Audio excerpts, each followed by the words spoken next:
American regulators called it the Bank of Crooks and Criminals. It banked Saddam Hussein, Manuel Noriega, the Medellin Cartel, Abu Nidal, the CIA, all at the same time, in 73 countries, for nearly 2 decades. Nobody stopped it.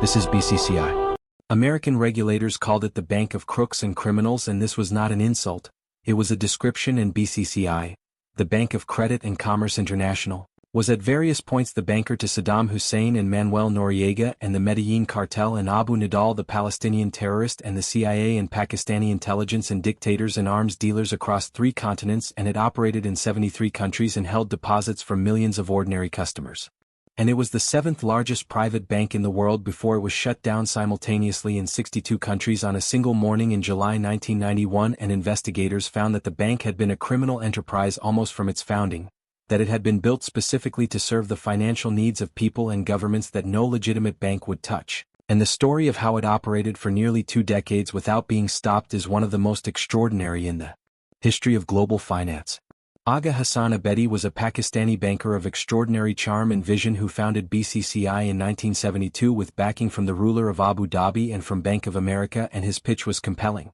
He would build the first truly international bank of the developing world. A bank that would serve the people and governments that Western banks ignored. A bank rooted in Islamic values and Third World solidarity, and in the early years the bank did serve genuine customers and did operate in markets that established banks had neglected, and there was real idealism in the founding alongside the ambition. But from very early in its history, BCCI was also doing things that no legitimate bank should do, and it was taking deposits from drug traffickers and helping them move money across borders, and it was providing accounts to intelligence agencies that wanted to conduct covert operations without leaving traces in the Western banking system, and it was making loans to politically connected figures that were never intended to be repaid, and it was falsifying its accounts to hide the losses from bad loans, and it was using deposits from one country to cover withdrawals in another in a classic Ponzi structure, and it was doing all of this simultaneously while presenting an entirely legitimate face to regulators in the 62 countries where it operated. The reason BCCI was able to do this for so long was a deliberate and sophisticated regulatory arbitrage strategy.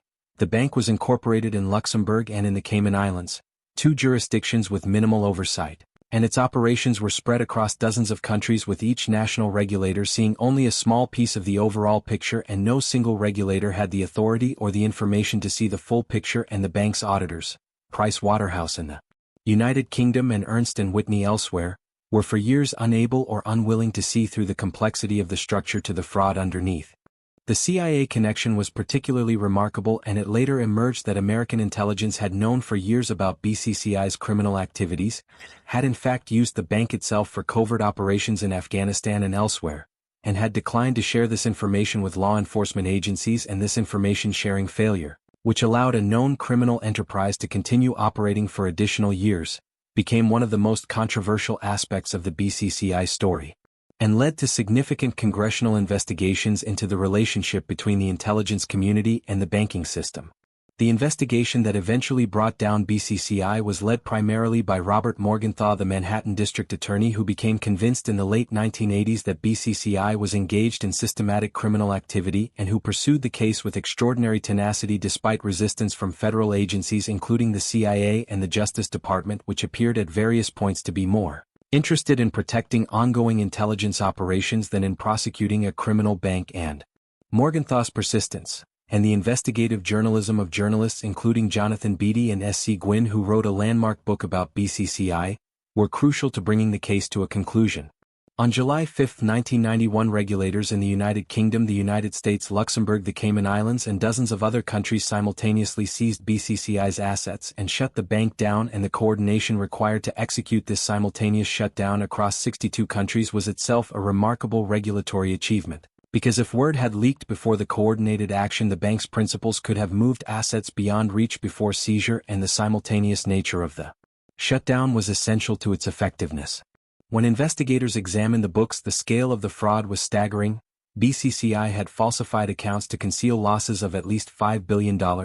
had made loans of billions more to front companies controlled by its own officers, had facilitated the movement of hundreds of millions in drug money for the Medellin and Cali cartels, had provided banking services to terrorist organizations including Abu Nidal, had helped Pakistani intelligence acquire nuclear weapons technology, had secretly and illegally acquired control of First American Bank shares in Washington, D.C. and several other American banks, and had systematically bribed officials and regulators in dozens of countries to avoid scrutiny. The victims included millions of ordinary depositors in Pakistan and India and the Middle East and Africa who had trusted BCCI with their savings because it was the bank that spoke their language and operated in their communities, and many of them lost everything, and the recovery process was complicated and in many cases incomplete, and the small depositors, the ones for whom Abedi had claimed to be building the bank, were among those who suffered most. Agha Hasan Abedi suffered a stroke before the bank's collapse and was never extradited to face charges, and he died in Pakistan in 1995, and his chief lieutenant Suela Naqvi pleaded guilty and was sentenced to imprisonment, and various other BCCI officers faced prosecution in different jurisdictions with varying results, and BCCI pleaded guilty to racketeering and money laundering charges in the United States and paid a fine of $550 million. So what is the real lesson of BCCI? And the lesson is about the deliberate weaponization of complexity and regulatory fragmentation.